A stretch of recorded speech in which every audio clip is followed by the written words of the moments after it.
ফার্মে নতুন একটা স্মার্ট মোরগ নিয়ে আসে। कोई हमें भी पटा लो।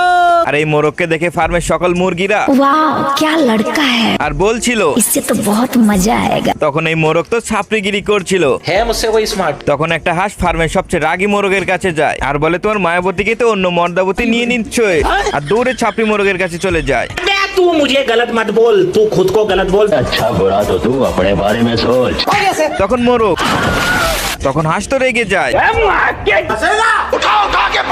আর হাঁসকে, তখন হাঁসকে সেই মোরগটা নিয়ে যায় আর একটা নকল শিয়ালের পোশাক বের করে আর বলে, তুই এটা পরে সেই মোরগকে ভয় দেখাবি। কিন্তু সবকিছু তো ছাপড়ি মোরগ শুনে ফেলে। হাঁস তো ড্রেস আপ করে একটু প্র্যাকটিস করছিল। মুখোশ খুলে যায় খুঁজতেছিল, কিন্তু সামনে আসল শিয়াল। তাকে মুখোশটা তো দিয়ে দেয়, কিন্তু তার কিছুক্ষণ পরেই